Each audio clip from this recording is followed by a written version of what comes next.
Well, let's take you now to Nkwanta. Education authorities following recent ethnic clashes in the Nkwanta South municipality in the Ontario region that saw the loss of lives and destruction to properties and also the closure of schools and some key institutions such as the banks and hospitals in Nkwanta town. There's a new development where learning of arrangements being made by authorities for students in 3 senior high schools in the area to be moved to sister schools in the region for the West Africa Secondary School Certificate Examination WASSCE.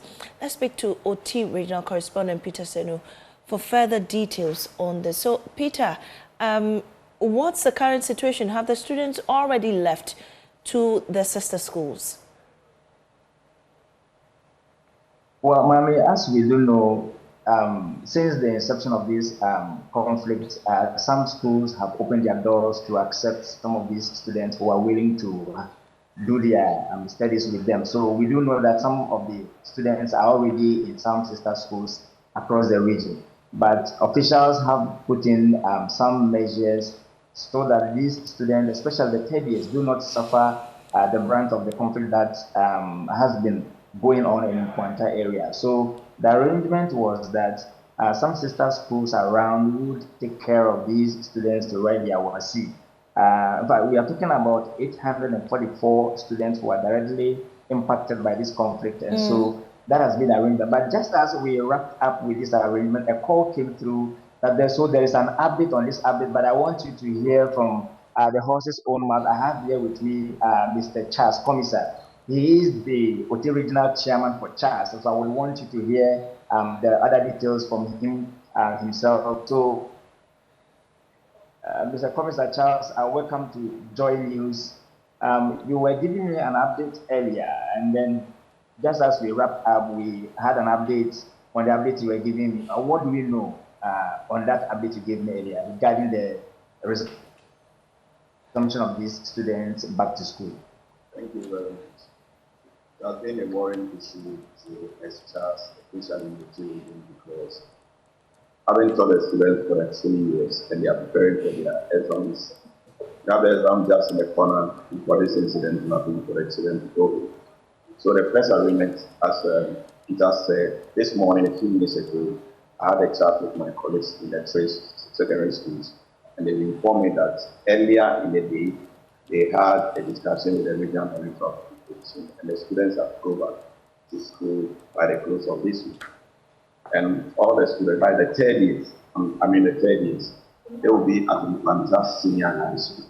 Both boys and girls, as from the 3 schools, will converge at Nkwanta Senior High School so that they can provide them with diploma. But this arrangement, is it only for the third years or for the entirety of the students who have left for their various schools? It's for the third years. Okay. So that they can prepare. So this suggests that the second and then the first years would have to be in their homes for now. Yes. Yeah, but we also do know that this arrangement is pending the security situation in Nkwanta town. What arrangements are you making to ensure the safety of these children, so such that nothing happens as we have witnessed in the past week? When the incident started, the military had made a camp on the campus. With the current arrangement, they will move to one of the houses. But initially, they were the girls' dormitory. Now they will leave the girls' dormitory, and then the students will occupy them, but they will still be on the school campus. But these 3 cohorts of students from different schools converging, the cost implication, feeding, accommodation, does Nkwanta Senior High School have the infrastructure worth without to take them in, and then while they prepare for the examination too? Yeah, when we look at it in terms of facilities, they have them because their enrollment is more than 1,000, and we are not talking about 800 plus. So in terms of those infrastructure, it is okay. But when we come to the feeding, the community school is a day school, so they are not part of it. So the child will go in to support our sister schools, and I will also appeal to people in the community to come to our schools so that we can feed these students whilst on the campus. Before we let go of you, these students are from different schools, different ethnic backgrounds. what is your expectation as they will have to come together at least for a month plus to stay and write their final examinations? I believe the students will cope. They will manage. Some of them are friends, some of them are related. But when you take my school, for instance, we have people belonging to all the ethnic groups. We live very comfortable. Right. So, Mami, we have been speaking to the OT Regional Chairman for Charles, Mr. Charles Commissar. So that is him. He's been giving us some updates on what exactly has been happening in Nkwanta and then with regard to these students going forward. So if there is any update again, we are sure to bring to our viewers in subsequent bulletin. Well, Peter, just before you leave us, what's the current security situation in the Nkwanta town? Well, we do know that there's the presence of the military, the police, and other agencies that would ensure peace in there. So currently, there's security presence on the ground. In fact, we have not heard or seen any disturbances. So we would want to believe that the security are on top of their work and would ensure peace as these students also go back to finish with their academic works for the year. Well, I know it's just the third-year students that are moving on to other sister schools to write their WASSCE. But then those left behind, is there any form of psychological, arrangement for them going through a thorny situation with a conflict and also having to go outside their schools to other places to study? It must have some form of mental toll on these students. Are there arrangements for them to be able to go through this challenging period? Well, as we do know, they are with their various parents, but I would want to defer that question to Mr. Commissar again if he has anything to say about that, because they are directly in charge of what education in the region. And then, so Mr. Commissar, I think you heard, is there anything in terms of counseling for these children? Some of them who may have witnessed this conflict, in fact, conflict for the first time in their lives. Is there any arrangement for counseling or any psychological support for them? Yes, in all our schools we have counselors. And when this incident happens, we ask child members to open their doors to them and then also have interaction with them. For instance, in my school, I met them and then had a chat with them to put some of the things behind them. And those that we see that they have extra challenges, we refer them to the school ministries. So going forward, we expect that the various counselors in the schools take charge and then kind of fine-tune their thinking with regard to settling for academic work. That's what you're saying. Yes. Right. So that's it from the Charles chairman in the region here, Mr. Commissar Charles. And so just as I've indicated, if there are other updates we may want to bring to our viewers, in subsequent bulletins. All right. Thank you so much, Peter, for that update. We've also been joined by Executive Director for Institute for Education Studies, Dr. Peter Nti. I understand you've been listening into the conversation, Peter. These students are being transported to sister schools to write their WASSCEs. The conflict situation in Nkwanta is still dicey, but yet still, you have also been projecting or pushing for some form of reviewed educational system, especially in conflict areas, using the digital system. Is it time now that these external examinations should also be carried out digitally? Thank you very much, and good afternoon and good morning to your viewers. To carry the exams on a digital platform or digitally is something that I don't think we are ready now, especially looking at the digital divide in our system. But of course, if you look at this situation, I think that if we were able to do our homework very well, we would have been able to secure the situation and then ensure that the students are able to undertake their exams in an environment that is free of all the other psychological challenges that they would go through. I believe that our emergency response system in terms of educational,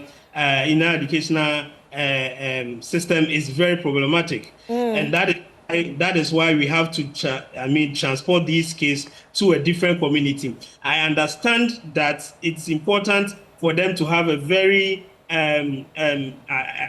secure environment to undertake their activities, and for their own personal protection, I think it is ideal that they are given this measure.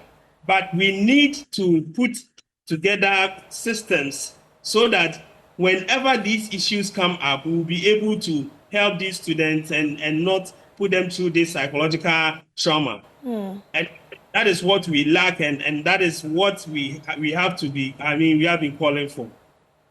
Right. And so in this circumstances, there's also the issue around Zwarungu, where you had students fight over a phone, leading to the closure of the school as well. It looks like our education system, especially at the senior high school level, is really facing a lot of challenges. What must we do now? There are too many agitated students.